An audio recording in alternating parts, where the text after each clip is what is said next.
They scheduled the all-hands for 3 p.m. sharp, but I knew something was off the moment I stepped into the auditorium. The energy was wrong, too, upbeat, too rehearsed. Roman Gellert, our CEO, stood at the front with a microphone, and that signature smirk he always wore when he was about to make a decision someone else would pay for. I took a seat near the back. I didn't bother greeting anyone. Most of them stopped acknowledging me weeks ago, ever since I pulled my name off the shared whiteboards and moved my workstation closer to the server room. Easier to work in peace that way. Roman clicked the mic twice for drama. Before we begin our quarter review, I have an announcement. The room hushed.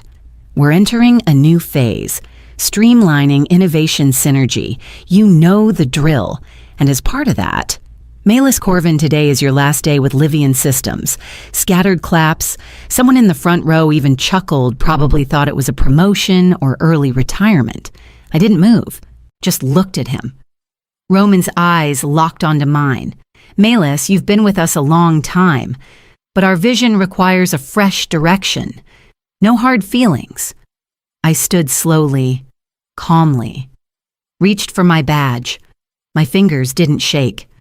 I walked down the aisle with every eye on me, past the interns who used to call me Malis the machine behind my back, past the engineers who stole my diagrams and pitched them as their own. I reached the center of the stage directly across from Roman. I held the badge out like it weighed nothing. Then I suggest you prepare a statement for the board. His smile flickered. I leaned in slightly. You'll want to explain why your core infrastructure fails in 9 minutes. Silence. Not gasps, just stunned, blinking silence. Then I turned and walked out. Nobody laughed now. As I exited the building, I didn't stop at my car. Instead, I crossed the street, entered a corner cafe, ordered a black tea, and sat by the window. The Livian logo gleamed in the glass tower across from me. I took out my phone and opened the live server diagnostics, already starting to tremble. 6 months earlier, I stopped going home before midnight. The office emptied out around 7, sometimes earlier. That's when the building grew quiet enough for me to think no meetings, no fake praise, no eyes scanning me like I was some worn-out motherboard past its prime. Just hums, soft fans, and the glow of the servers I'd kept alive long after the others went home to sleep. After the breach scare, when client data flickered through unsecured nodes, they panicked. Roman called me into his office, pacing like a man who just realized the vault door was open. "You'll fix this," he barked. "You're the only one who understands the system end to end." He wasn't wrong. They gave me full access root credentials and zero oversight. It was meant to be temporary, just a patch job, just until the PR team smoothed it over and the investors stopped asking questions. But I didn't patch it. I rebuilt it.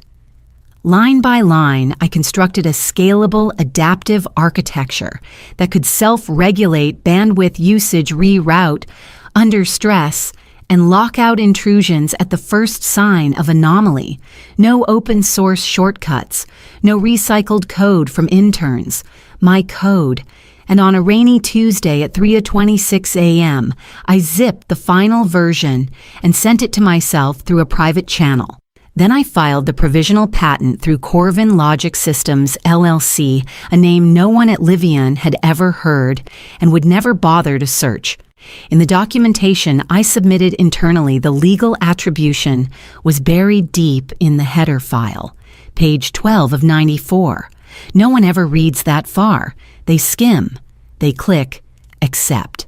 They believe that if a woman isn't loud about her brilliance, she probably doesn't own it. But I did. For 3 more months, I refined it, tested failure scenarios, built-in redundancies no one asked for. I even created a trigger protocol, one that would activate if certain administrator changes were made without my biometric key. They were so used to taking what I made and calling it ours, they didn't notice I had stopped using we in my documentation. By the time they smiled in my face and scheduled their little coup, they were already running entirely on a system I alone controlled. And I wasn't done building fail-safes yet. It didn't happen all at once. The erosion was slow, drip by drip, like water hollowing out a stone. One day I noticed my name had been removed from the credits of a product launch deck. Another week, a junior developer pitched my adaptive load balancing strategy at an internal demo and was applauded for disruptive innovation. I said nothing. When I brought it up discreetly to HR, the response was sterile. "You've been here a long time, Malus. Maybe your strengths lie more in quiet execution than front-facing leadership." A second email followed. "Feedback suggests you lack collaborative warmth." Collaborative warmth. That was their euphemism for "you don't play dumb enough for us to feel smart." Still, I didn't push back. Instead, I documented. I archived Slack messages, meeting notes, version history logs, every instance of erasure dressed as oversight, every idea traced from my terminal to someone else's mouth. And while they celebrated each other in flashy videos and social posts, I worked quietly building a reflection of the system I had designed. An invisible twin mirrored onto a private encrypted drive. The same infrastructure, but with a different spine. Then I added the heartbeat, a tiny recursive protocol embedded in the scheduler monitoring admin-level changes, scanning for triggers, removed credentials, force updates, sudden lockouts. If activated, it would initiate a cascading lock sequence that no one could override without biometric validation from me. It was elegant, undetectable, unless you knew exactly where to look. And no one did. Why would they? To them, I was the wallpaper, reliable, quiet, always there, but never part of the architecture they admired. They didn't know I was the scaffolding holding up every bragging right they posted on LinkedIn. So I let them keep pushing me out one credit line at a time. Every dismissal added another line of code, another layer of encryption, another reason to stop asking permission, and still they kept planning, thinking I would just fade out before they pushed me out. They had no idea the final update had already been deployed. I didn't intend to stay late that night. My code was stable. The mirrors were synced. I had already stopped caring about performance reviews and planning meetings where I wasn't invited. But my instincts, those quiet alarms that never failed me, told me to linger. The elevator doors slid open on the executive floor. I wasn't supposed to be there, but the maintenance badge I'd kept from a systems audit gave me silent access. I stood just outside, far enough not to be seen, close enough to hear. Roman's voice was unmistakable, smooth-clipped, always selling. "She's too old school, sharp, sure. But not the face we want on stage," he said. Miles chuckled. "Yeah, let's just phase her out after Q3. Give her a plaque, maybe. Thanks for your service, now go." They both laughed. And that was it. Not even a name. Not even a second thought. I rode the elevator back down alone, each floor a quiet confirmation. When I reached my desk, I didn't sit. I walked straight to the cold room. The server racks hummed like old allies, loyal, unchanging. I keyed into the admin terminal and decrypted the last shell, the Chrono Protocol, a timed sequence I'd written 2 months ago but never activated. It would sit dormant until an admin-level credential was changed in a specific pattern. Once triggered, the system would give them exactly 9 minutes. 9 minutes to explain, to apologize, to reverse. After that, every root access would lock permanently, unless the biometric sequence linked to me was reintroduced. I uploaded it to the core node and watched the progress bar crawl to 100%. Then I closed the session, logged out, and whispered to no one in particular, let them press send. It wasn't about revenge, not really. It was about precision, accountability. They wanted me gone before Q3. I made sure they'd remember exactly what they lost by the end of it. And by morning, I didn't feel angry anymore. Just focused, calm. The kind of calm that comes when you know gravity is already doing its work. I sat at the corner table facing the glass. The cafe was nearly empty. Soft jazz humming overhead, the scent of burnt espresso and paper cups thick in the air. I hadn't taken lunch, hadn't eaten at all really, but I ordered a black tea out of habit. It was steadying, familiar. Across the street, the Livian Tower loomed like nothing had changed. At exactly 3:07 p.m., I took a sip and opened my tablet. I didn't need to refresh the dashboard. The activity spike lit up instantly. System latency jumped error logs, stacked like dominoes. And then, flatline. Inside the tower, I saw movement people rising from their desks, some standing still staring at their screens like they'd just lost oxygen. 3 minutes in. I imagined the internal Slack channel's threads of confusion, desperate pings to IT copy-pasted links to status pages that no longer loaded. The help desk line would be flooded. Investors would already be texting Roman, asking if they'd been hacked again. 4 minutes. The CTO Miles would be the first to run. I'd seen him panic before during the breach last year. The man had a genius for pretending he understood things he didn't. He'd go straight to the code base thinking he could reboot it manually, but he wouldn't get far, because buried in the header of the core logic just under the load balancer schema above the network security routines was a quiet line of text no one ever noticed. Yapwiti C. Corvin Logic Systems. All rights reserved. 5 minutes. I watched as the lights on the 7th floor flickered, then dimmed. Someone had probably tried a hard reset. Classic move. The problem was never in the hardware. It was in the assumption. They thought I was disposable. That because I never argued I had no defense. Because I never fought for credit, I held no power. Because I left quietly, I had already lost. 7 minutes. Miles would be calling Roman by now. Roman would be pacing. And in just 2 more minutes, they'd realize there was no override. Not without me. Roman went live on LinkedIn by 4:00 p.m. Minor internal configuration. Hiccup, he said, standing in front of the glass atrium, sleeves rolled up like he'd just stepped away from solving the crisis himself. Our team is already resolving it.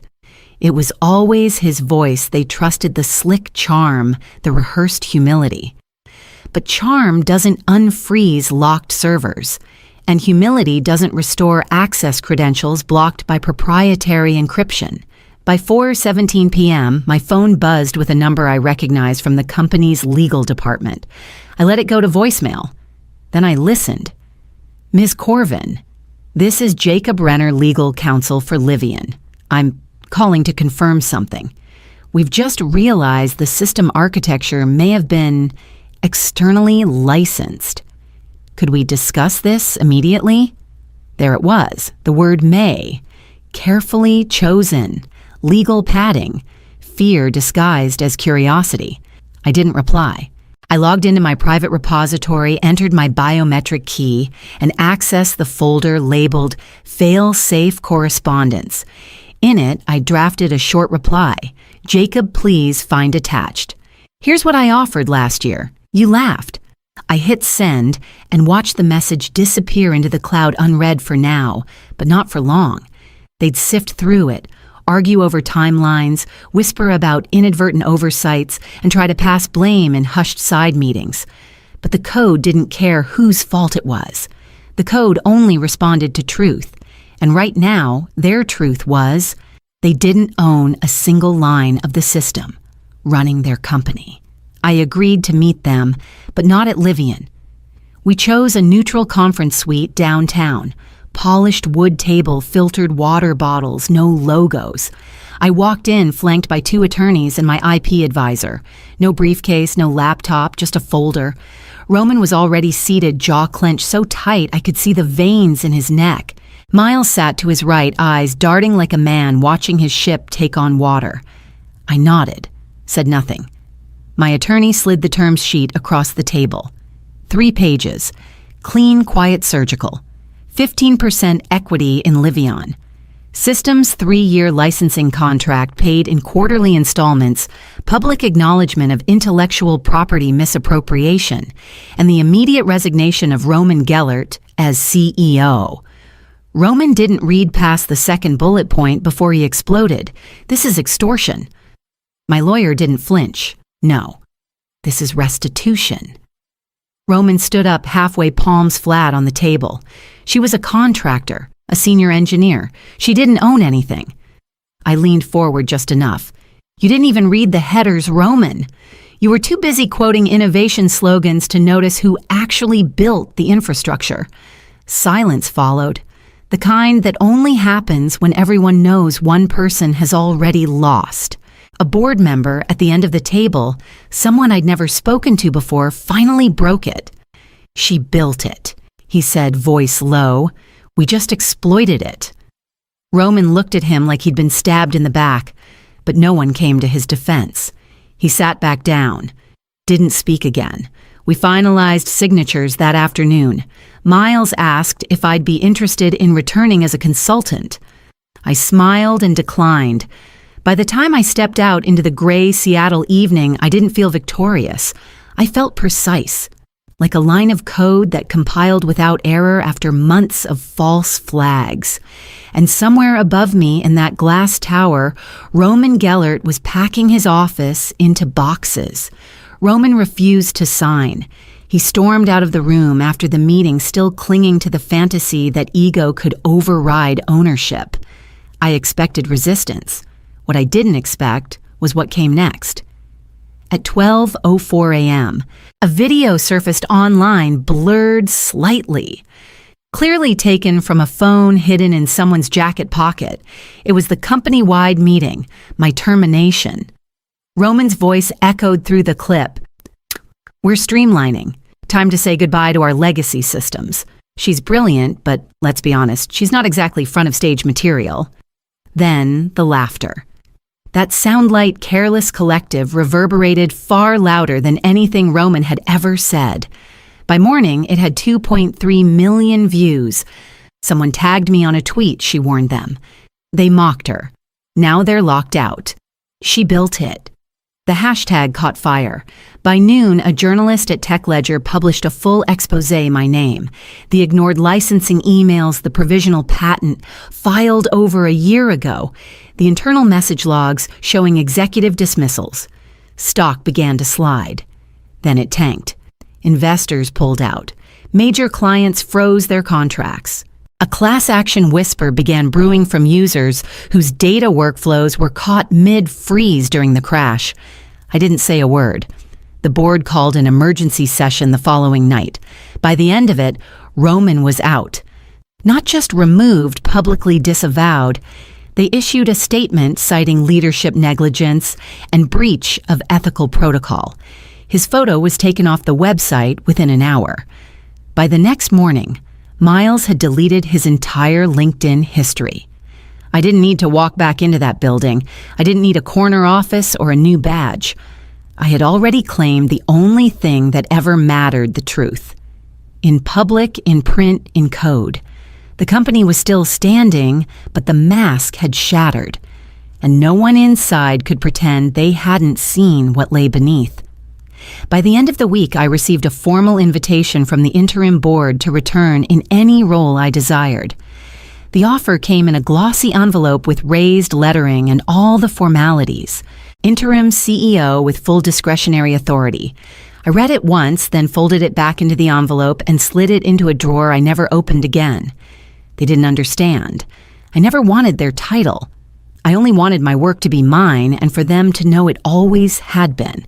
Instead, I offered them something else, a licensing agreement, fixed term, 3 years renewable by mutual consent.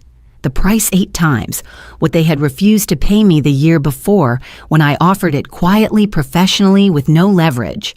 This time they didn't even try to negotiate. I signed the contract from a quiet office in Port Townsend. The servers still ran on my architecture. Every quarter their check arrived on time. I never set foot in the Livian Tower again. My days were different now. I woke up without alarms.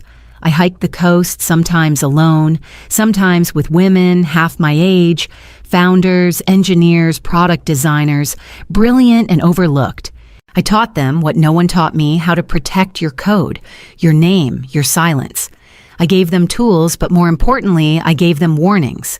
Every month, my account balance climbed, predictable, secure, silent. One day, a message appeared in my inbox. From Miles T. Albridge, subject. "We're sorry." And "Thank you." I hovered over it for a moment, then marked it as read and closed the tab. I didn't need to answer. They had already heard everything I had to say in the silence, in the outage, in the collapse of their own arrogance. They only listened when the system stopped answering to them, and by then, it had already begun answering only to me. The world kept spinning. Livian stabilized. Investors returned. But now, each time they launched a new product, a quiet notification pinged my phone, another feature, running on Corvin Logic's framework. The conference was quiet, just the way I preferred. No spotlight stage, no corporate sponsors cluttering the back wall, just engineers. Young, focused, tired in that particular way people get when they still care too much about building something that works. I didn't prepare slides. They introduced me as a systems architect and founder of Corvin Logic, and a few in the crowd turned their heads, some connecting the name to headlines from a year ago. Most didn't. That was fine. I spoke simply.